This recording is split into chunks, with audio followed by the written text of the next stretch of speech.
Okay, I didn't expect to find this. Charging for car and boat. 150 Lightning. I don't know how they got this one up in this parking garage. Battery electric. Battery electric. Thank you to our sponsors for today's video, InfyPower, Eaton, and Ionna. InfyPower is the largest EV charger module provider with over 3 million power modules running reliably worldwide. Their latest G2 collection features ultra-high power density and efficiency for EV charging and energy storage. InfyPower, innovation for your power. Also, Eaton. Eaton is a one-stop shop for implementing reliable and innovative EV charging infrastructure at your site. Across all applications, Eaton's EV charging infrastructure, hardware, and software gives you the scalability, flexibility, and intelligence you need to charge today and scale up tomorrow. Learn more at eaton.com/EVCI. And Ionna, North America's premier charging network.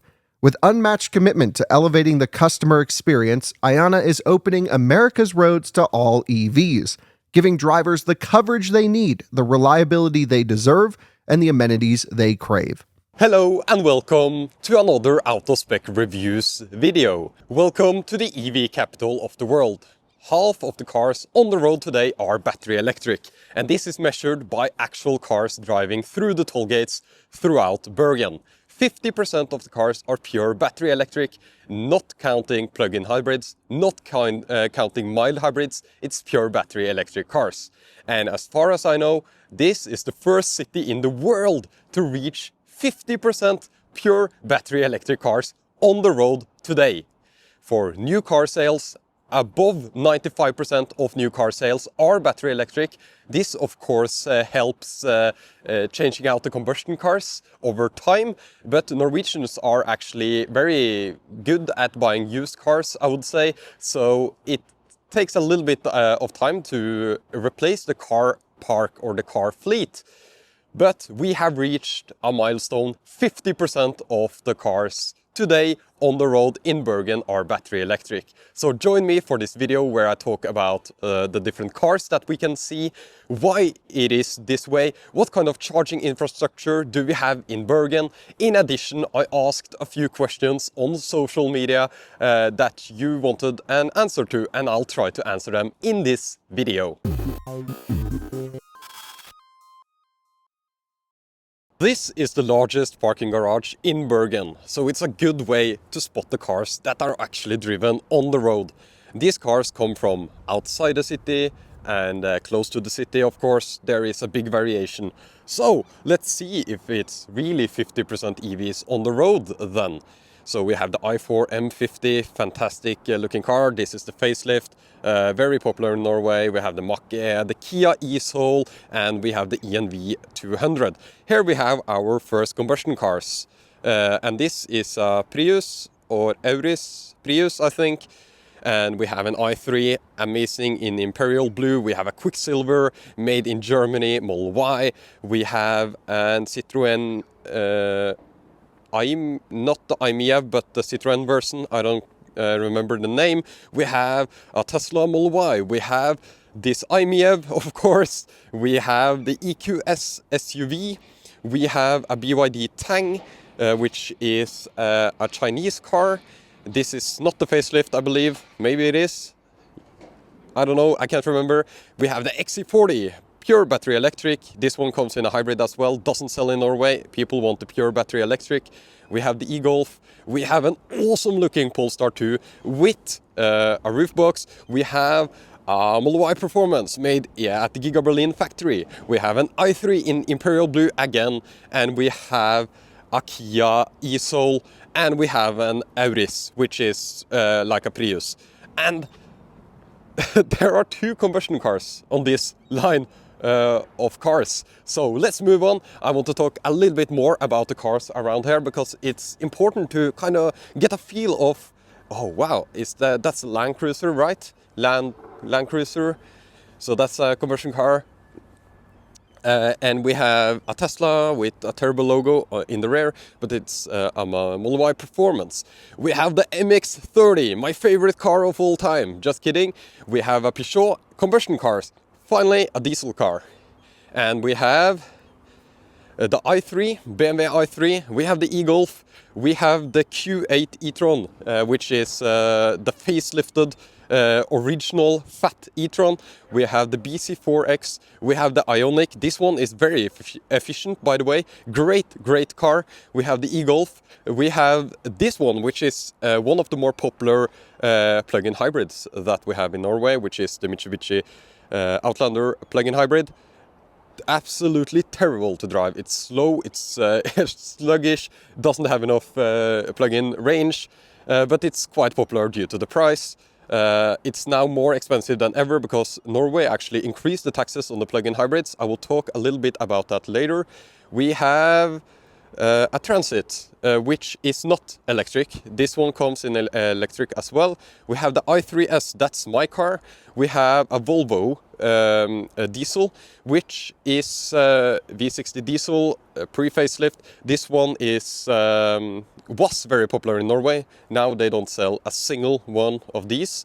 We have the e-Golf, and we have a Mercedes diesel, and we have a Nissan Leaf. We have an e-tron, we have a Mach-E leaving, and I'll show you an exciting car very soon. We have a Model Y, which is extremely popular in Norway. It just surpassed the Nissan Leaf for total sales in Norway. It is now the car you're most likely to see in Norway, which is insane. We have the V70, popular earlier, doesn't sell a single one now. Of course, this one is an earlier model. We have the Skoda Octavia, which is quite popular still for a diesel car, and also comes in petrol. You have the ID3 and you have the F-150 Lightning. I don't know how they got this one up in this parking garage. Absolutely insane to me. Audi doesn't sell combustion cars in Norway anymore, I think. We have the Model 3, more i3. i3 is the most popular BMW sold in Norway ever. We have a Volvo V70. We have ID3, awesome little car. We have the e-Sol MX-30. People buy this because it's cheap to lease or cheap to buy. It's insanely cheap. We have the Model 3. We have a plug-in hybrid 2 Series. They don't sell much of those anymore. We have the Model Y and a Grabber Blue Mach-E. Looks great. We have a 6.5. Not popular anymore. They don't sell that much anymore in Norway. We have the Model Y. We have the Volvo EX30. Our first EX30, quite popular in Norway. Sells pretty well in Norway. It's just a rare legroom for the rear seats. Absolutely sucks in that car, but it's so fun. It's an insane amount of horsepower. It is the fastest Volvo ever made, I think. We have the e-Golf. We have a Mercedes EQC, I believe.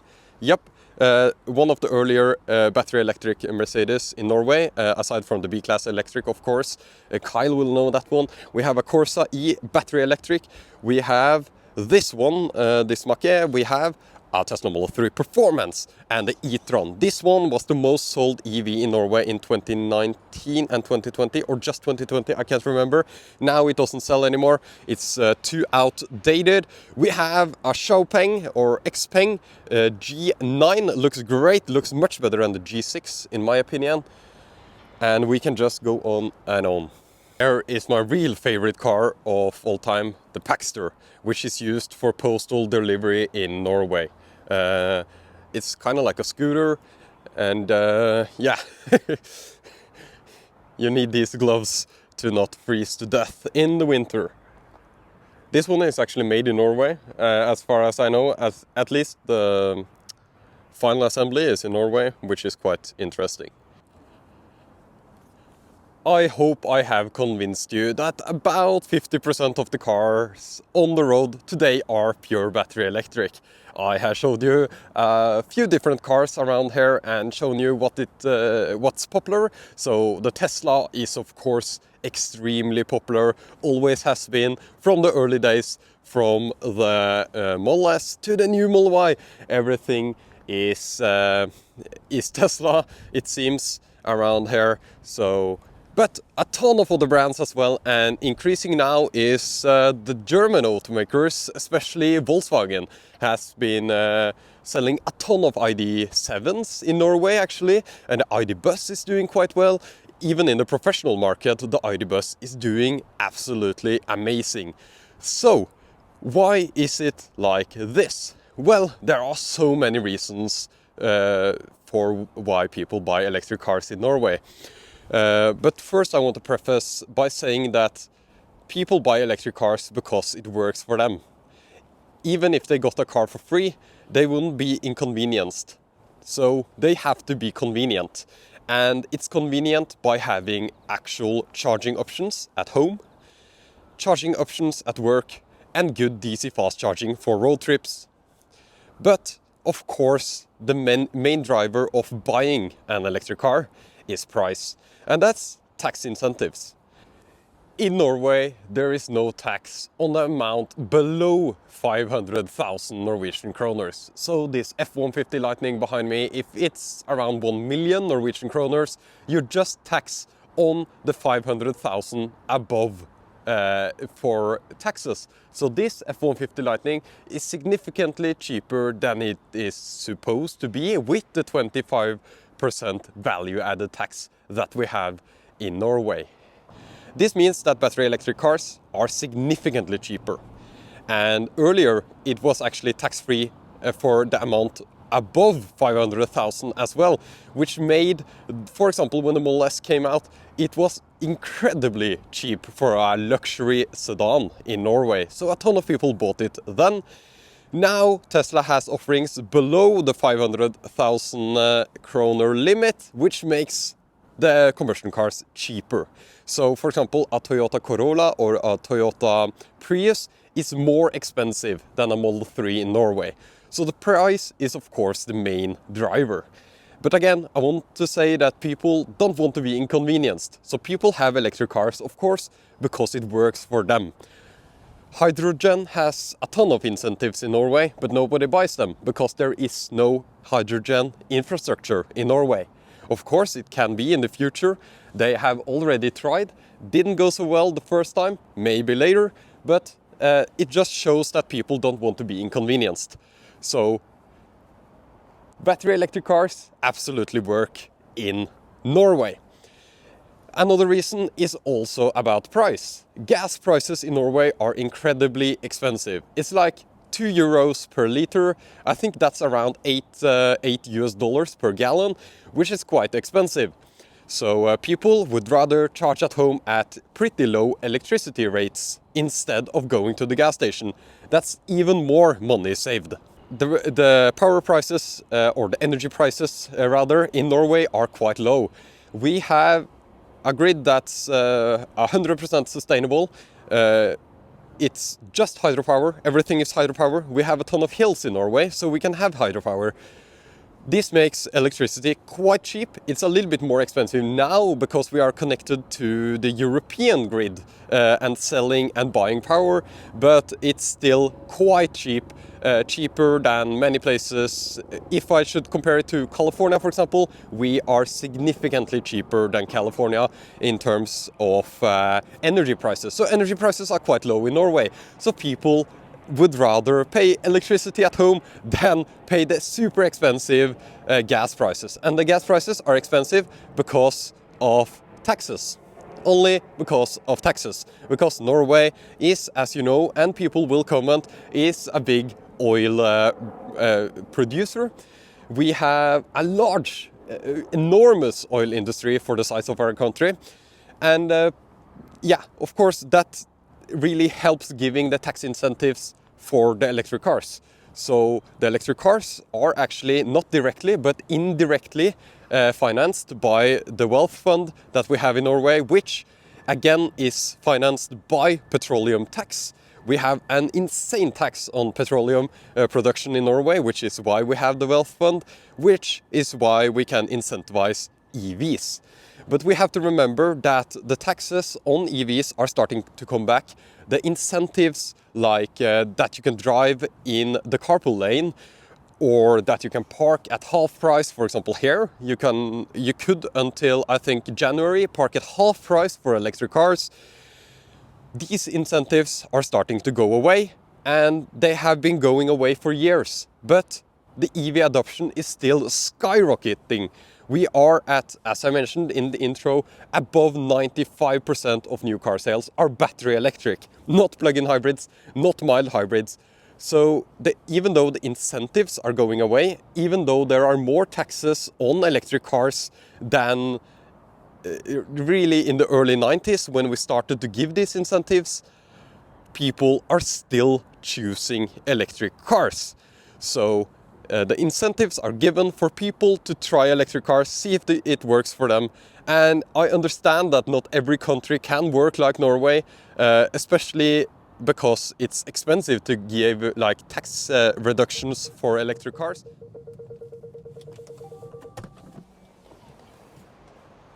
Charging.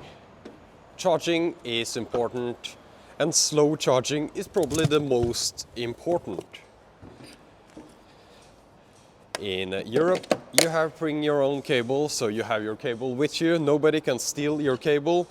I'm not really sure if I like the cable being placed here or that you have to bring your own cable.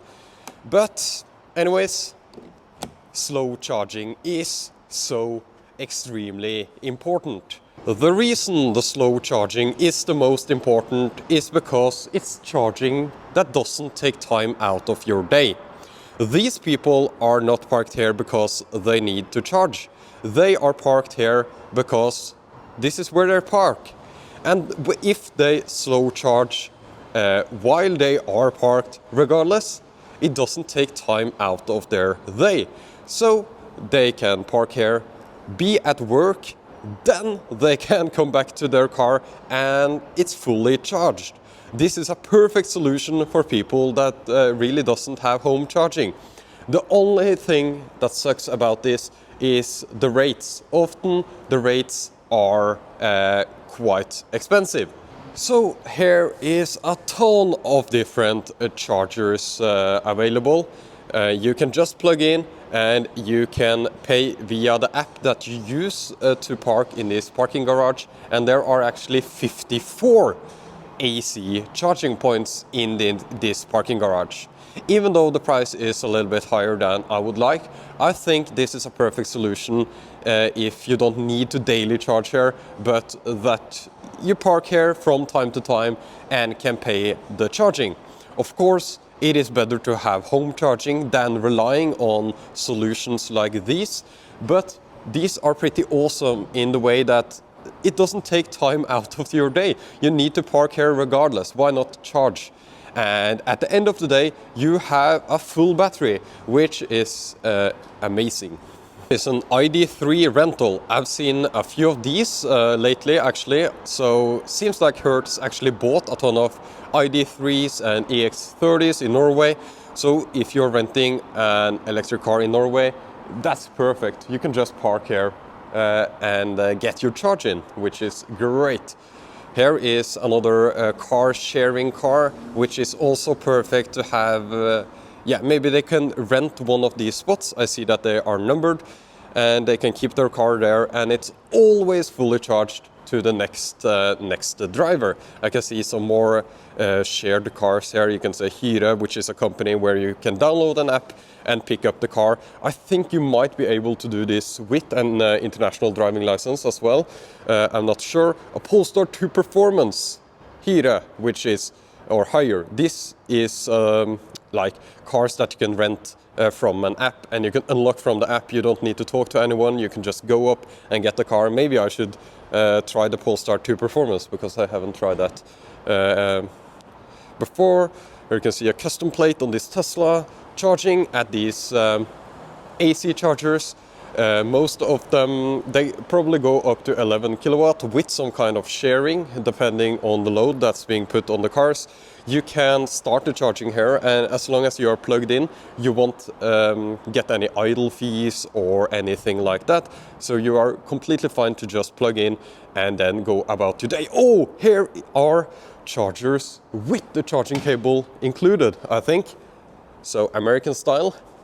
Here you can see the problem, because this charging cable will over time get a lot of wear and tear. And who is responsible for replacing that? Well, the charging company, of course, but will they do that? That's another question. So that's something nice about actually bring your own cable in Europe. But I'm not saying it's the perfect solution, but here you have at least the ability to use this, and this is very nice, of course, if you have forgot your cable at home.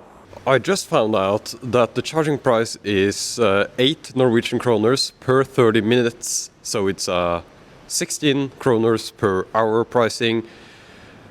This is pretty cheap. Let's assume it's like 5 kilowatts on these chargers. That means that in half an hour you have charged 2.5 kilowatt hours, which means 8 divided by 2.5. I mean, that's like 3 point something kilowatt hour price. That seems pretty good actually for slow AC charging. And I'm a big believer in that slow AC charging should be significantly cheaper than DC fast charging, but of course still cost money. Even the working vans and trucks around are all battery electric, like this postal van. This van is pure battery electric, and this little van or truck is also purely battery electric. Battery electric, and also battery electric with barn doors. Battery electric, battery electric. This new e-Transit is purely battery electric. The same with that van all the way over there. And the Nissan Leaf, of course, battery electric. This Mercedes is battery electric, of course, and you also have the semi-truck, which is purely battery electric. This one is a Volvo. And here are the batteries. Basically, all the taxis are battery electric. BYD Dolphin, we have tons of Neos, very popular as taxis. Even more popular as taxis than personal vehicles in Norway. Tons of Teslas, BC4X. There is a Scania purely battery electric truck as well. Just absolutely crazy to see. Even for me, this is crazy to see. So, who is buying combustion cars in Norway then, if almost everything is electric? There is still a significant but small percentage of buyers buying combustion cars. And first of all, it's the people that want Ferraris, Porsches, Lamborghinis, expensive luxury sports cars. Of course, people want the sound, and they will still sell, they will always sell. They are incredibly expensive in Norway due to taxes. But of course, rich people will still buy these types of cars. Now, there are more people buying combustion cars. There are, of course, people that don't want to go to electric. They want to have their Prius, or Toyotas are still pretty popular in Norway. The RAV4, the new the plug-in hybrid and the mild hybrid, incredibly popular in Norway still. But they are getting smaller and smaller each year. People are moving to electric because it works for them. And of course, if you get stranded once in an electric car, you will probably never own an electric car again. So this shows that people are actually pretty satisfied with electric cars in Norway. It's not just the punishment of buying combustion cars in Norway, which is quite significant as well. Other people buying combustion cars are people that need to tow long distances. They want diesels. Diesels are very popular in Norway. There are sold more diesels than plug-in hybrids and more diesels than petrol cars in Norway. So diesel is pretty great for towing actually over long distances. Of course, electric towing is becoming more and more a thing, especially after the F-150 Lightning entered the market. 500, 600 of those sold in Norway already, and more selling, and these are 1 million kroners trucks, so they are expensive trucks, but they are comparable in price to like a spec'd up Hilux, which is a bare bones truck. So people are switching to electric for towing as well. We see people with camper vans, with tools and stuff behind their F-150 Lightning for towing. but diesel is still the king of towing for very long distances, and people choose that. Another group that still uses quite a lot of combustion cars are people with work vans that need to drive long distances throughout the days.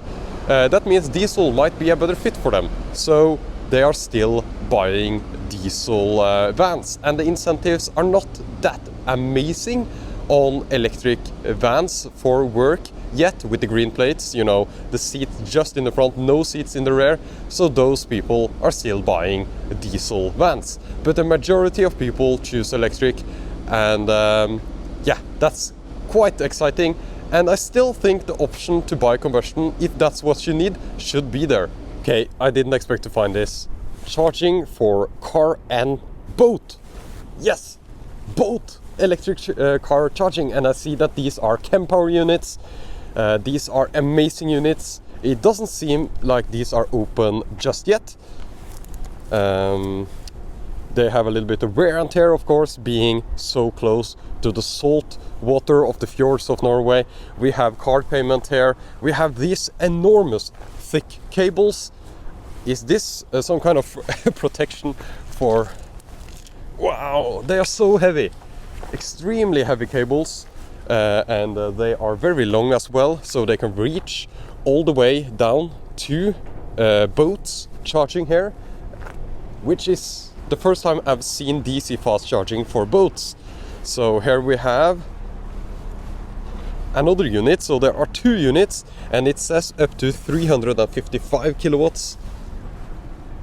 Wow, this is so cool. Let's see if there is more information here. I think this is just the power cabinets, traditional for like InfyPower. You have the satellites, and in my opinion, or in my impression, it might be better having separate power cabinets than an all-in-one unit for boat charging, because you're so close to the sea here. You get water spray, you get all the kinds of elements on the unit. Maybe it's better to just have these satellites and separate the power units over here. And we are actually seeing more and more electric boat stuff, but those electric boat stuff are just super early days. Oh, there are more chargers over there. I'll jump over there. The charging company seems to be Plug Bergen, which is the charge point operator, but I can clearly see that these are InfyPower power stacks, tons of them. Here we have more satellites there. So this is the first time I've seen actual DC fast charging for boats. So these have 2 cables on each, and these are the thickest cables I've ever seen. They're quite long. Yeah, wow. So you can scan to charge. I think the unit over there had like a payment terminal, which makes it much easier. Of course, there you can't come here with like the smallest boat ever, because the dock is so tall. So these are for actual significant boats, I would say. I don't know much about electric boats. I just know it is super early days.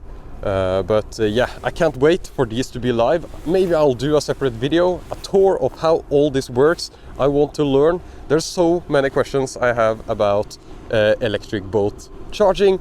And yeah, you can see these InfyPower satellites are quite large, actually, larger than I remember. I think these are significantly larger than the ones that you use for pure car charging.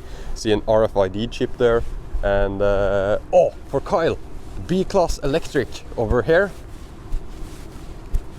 with the blue accents and aftermarket wheels. Want to mention that as well. And of course, just EVs everywhere. Rear wheel drive, made in Berlin Model Y, probably the BYD Blade battery. Wow, insane. Let me know down below in the comments if you want me to do a tour of this charging station once it's open, and maybe you can test charge an electric boat. Wow. And as we move away from the dock, we see a transformer. Not that exciting, but I did see something around the corner, just around here, which is quite exciting. And that's of course more ChemPower units, and I think these are the same size.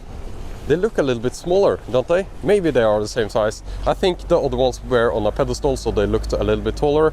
So these are the ChemPower satellites. Even more ChemPower satellites, 4 of them here. This is of course for car charging and not boat charging, unless you have the boat on a trailer, I guess. So these are still the super thick cables. I don't know why they went for these ones. And here you have CHAdeMO and CCS. Is it difficult for fossil fuel drivers or combustion car drivers to find fuel stations now that everything is being replaced? It seems. Well, not necessarily. There are still a ton of gas stations, and most gas or energy stations still have the fuel pumps in place. And of course, as we replace our car fleet, there will be less and less need for fossil fuels around, but I haven't noticed any issues with driving a fossil car in Norway, other than expensive tolls and the expense of actually buying the gasoline or diesel, and of course the price of buying the car itself, unless you buy used of course, is very, very expensive in Norway. So yeah, I'm just reading questions that I got on social media. So yeah, no issues driving a combustion car around Norway still. Should be completely fine. You have a ton of range in most combustion cars. So yeah, we drove to the Arctic Circle with a Taycan and a Macan, multiple of them actually, and we had a 911 Dakar, which doesn't really have the greatest range. It uses petrol, no issues at all, even all the way north in Norway. So yeah, and around here, no issues finding petrol or diesel. MG, EX30 and Model 3 and Seeker X. 2 of these cars are very, very similar. Leave a comment down below if you know which 2 cars are basically the same car. Towing has become more and more popular with electric cars in Norway, even though they take up a lot of range. Most electric cars have more than enough range already. So here you can see someone towing a ton of gravel with their Skov Enyo, which is incredibly popular in Norway. Skoda is a European brand that's building the Enyaq on basically the ID4 platform. It has a ton of features included as standard and has a great price. So a pretty great EV actually. Didn't expect to see more than one UX300E today. Is there any change to air quality due to the change to EVs? Well, EVs can still pull up a ton of larger particles, larger than PM 2.5 I think. The pollutants from diesel, and which is the major combustion drivetrains in Norway, is diesel. More people have diesel cars than petrol cars. Those pollutants are reduced significantly in Oslo, which has significant air quality data that I've looked at. So yes, the air quality is overall better, but there are still issues with heavy vehicles pulling up these large particles into the air in cities. There are a ton of apartments, and here is charging. So for people that live in apartments that don't have their own parking space, they need to charge. So here are a typical parking charging solution. It's a grocery store over there, but these are a little bit longer dwell time than you would typically use at a grocery store. So I think most people that are actually living in these apartments, they might not have their own parking space. They park here, they pay for parking of course, and pay for charging. And these are actually set up by Bergen Kommune, Bergen Municipality, which means that the price is probably okay, and it would be no problem to daily charge or weekly charge your electric car here. Okay, I just confirmed the pricing for charging here. 3 kroners per kilowatt hour. That's almost half the price of DC fast charging in Norway typically, which is great.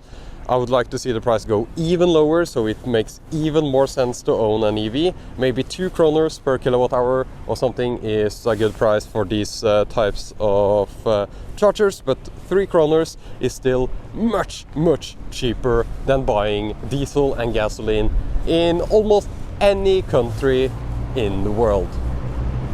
What a nice area. I've never been here earlier at all, but it looks so nice. Look at all these houses. Well, we are here for the cars, of course, but just look at the houses there. Anyways, here are more parking charging, slow charging, level 2 charging, whatever you want to call it. And of course, it's bring your own cable. So here we see a good mix of combustion and EVs. But look at this. We have like work vans, everything just charging down here. And it doesn't come through on camera, but this is a super steep downhill here. You can see the stairs. So we see chargers down all the way here, and these are the same by Bergen municipality. 3 kroners per kilowatt hour, so okay pricing. And tons of people charging here, and you can see like shared cars, a shared Hongxi EHS9, insane. So you can rent this one from the Hyre app. Maybe I'll do that one day. Another one of these. I'm tired of seeing these now. And we have a BC4X, of course, chargers on the other side as well. And here is a Model Y, white Model Y meetup. Holding the camera completely straight now. So this is how steep this hill is.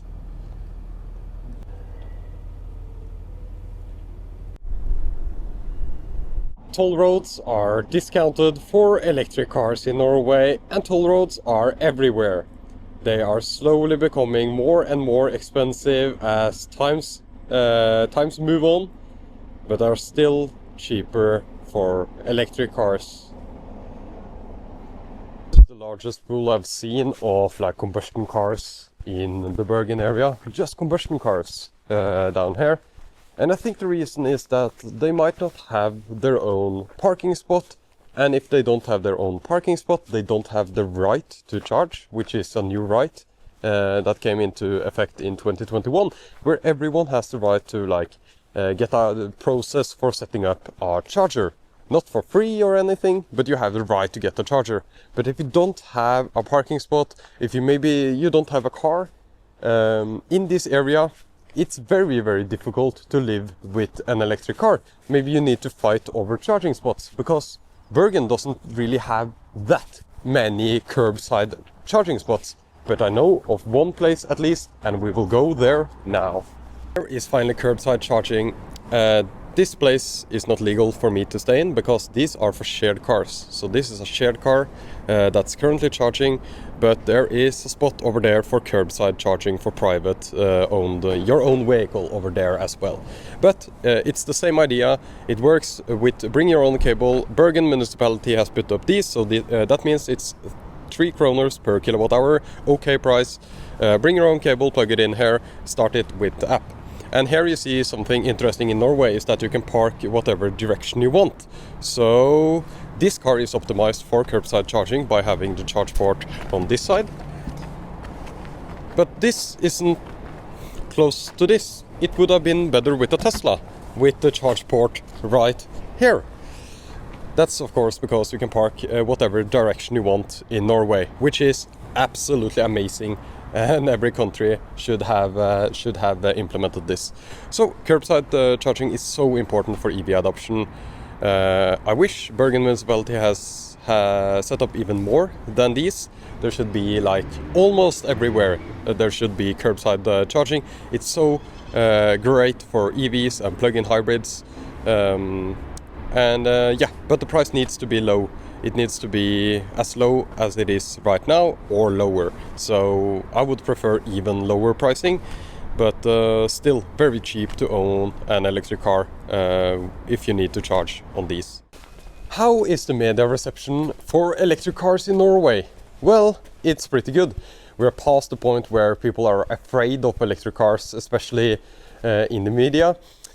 All the TV shows just have a ton of different EVs everywhere. It's completely normalized, and most people know what they are, how they work, and yeah, absolutely past the point where it's a scary thing in the media. This parking garage is significantly underground, I would say. I feel like we are inside a mountain, which is quite normal for Norwegian parking garages. There are 50 chargers. There are 25 of these what-if chargers, and I finally figured it out. They are a maximum of 10 kilowatts. And the drop-in price is 4.49 kroners per kilowatt hour, so expensive drop-in price, but you can sign up for a deal. And if you sign up for a deal, it'll use these cameras that you can see here to scan the license plate and automatically start the charging once you come here. And I assume you will get significantly discounted rates, which is a fantastic solution if this is where you park, for example, for work. Most of the people here are here for work. So 25 of these times 10 kilowatt, so that you can charge almost any electric car fully during the workday. Awesome. Better solution, in my opinion, Tesla chargers. These are awesome because if you have a Tesla, by the way, Tesla uses this for AC charging in Europe. You plug it in and it'll bill your supercharger card. So if you have a card in your account for supercharging, it'll bill that one. So super seamless for Tesla users. I don't know the price. The price is of course set by the company that owns the parking garage. They bought these ones and are earning money using the Tesla wall connectors. If you don't have a Tesla, you can scan this QR code and you will be prompted through putting in your card and stuff like that. And you can also charge here, so it's not reserved only for Teslas. I think these are up to 11 kilowatts, would make sense. And there are 25 of these ones as well, like you can see moving around here. Tons of Teslas, new Teslas. Most people are not actually charging, so this shows that, of course, EVs don't need to charge all the time, every time you have the opportunity to do so. But this is fantastic for people coming through, especially from abroad, because you don't need any Norwegian phone number and stuff. It should just work plugging in to these wall connectors if you have a Tesla. And it's great to see a QR code above all of them for other electric cars, so that they can charge as well. Okay, here is how you start the charging. Just I will put up a screen recording on the side here so that you can see. It was super easy for non-Tesla EVs, and you get 10 kilowatts. The price is 2.95 kroners per kilowatt hour, which is a great price, the best price we have seen so far. Super easy with the Tesla app. You use the Tesla app like you would charge your non-Tesla EV at a supercharger. It is exactly the same process, and we get 11 kilowatt. So this is an awesome solution. I think this is the best implementation of like scan a QR code to start charging ever. And this just shows that Tesla does it the best all the time. So for other parking garages and the companies that offer parking, maybe this is a good solution for you. Buy a ton of these, get a good integration with this, so that Tesla owners can just plug in and go, which is insane. And non-Tesla EVs can just use the Tesla app really easily to start charging. So this works perfectly fine. And just to summarize these AC chargers in parking houses, these are so important because this is where Norwegians park, especially in cities like Bergen, where you don't have unlimited space above ground. You have these parking garages underground, so it's so insanely important to have charging here. And most parking garages in Bergen has charging. All that I've been to have AC charging, and you see plenty of open spots. This one also has okay pricing, so I would like be comfortable living with an EV if this was my main charging spot.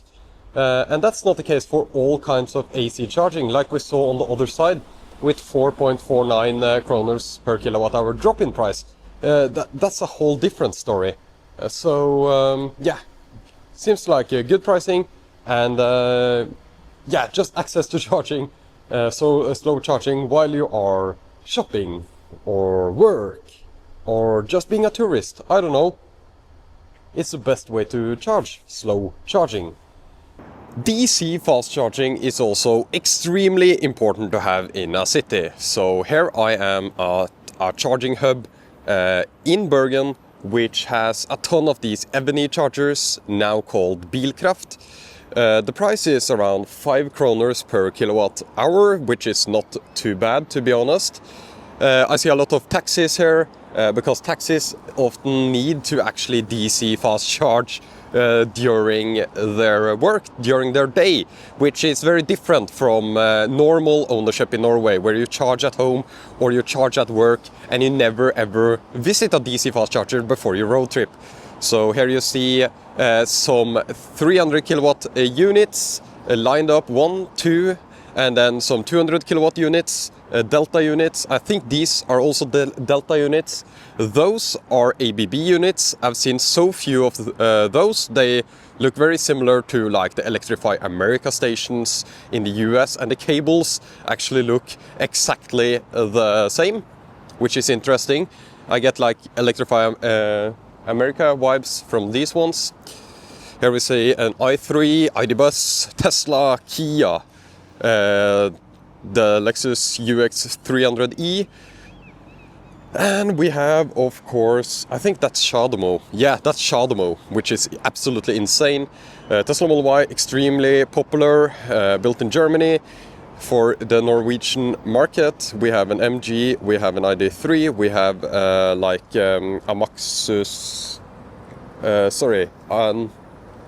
Maxus van, we have an EV Peugeot, we have a Kia, we have a Toyota ProAce, we have a Nissan Leaf, we have the BMW i3 Meetup, that's mine there. I think there is a little bit of a charging queue here, so this shows the importance of DC fast charging in cities. People still need to DC fast charge. So you can see it's completely full here. Yeah, ID4, e-Golf, Kia, and just a ton of i3s, which is awesome. Okay, so what are the challenges to this, really? Well, there aren't that many challenges in Bergen, at least, or really in any other Norwegian cities in terms of EVs. We of course have some charging queues, but those were, yeah, we had a period where we had more charging queues because we didn't have enough DC fast chargers. Now we have enough DC fast chargers, so there is very rarely any charging queues. So what about the power grid in Norway? Is it stable? EVs require a ton of power, and unfortunately, when you're road tripping, they need a ton of peak power, which is often a problem. In Norway, the power grid is extremely stable, and this hasn't been an issue at all. So I think we can throw that issue out the window. The Norwegian car fleet is now 1/3 EVs, and of course 50% here in Bergen, almost 50% or reaching 50% in Oslo. So we have a ton of EVs on the road, and I think we have proven that the power grid is completely fine, at least currently. I will of course report if there are any issues with the power grid here on this channel, of course. So, what other challenges are there? Well, there are challenges where people can't afford electric cars, and they are stuck with combustion cars that are taxed heavily, that are expensive to use, and it's really unfair because, of course, not everyone can afford an EV. Luckily, now the used market for EVs is so much better than it was earlier, and of course it has never been better than today, and the used market for EVs is actually so great that many people that earlier couldn't afford an electric car can now afford driving an electric car. Then the problem of course, people that bought an electric car and found out, okay, I don't have any place to charge it, so I need to DC fast charge on the daily, which is expensive, it's slow and inconvenient. Yeah, that's still an issue in Norway as it is in any other country.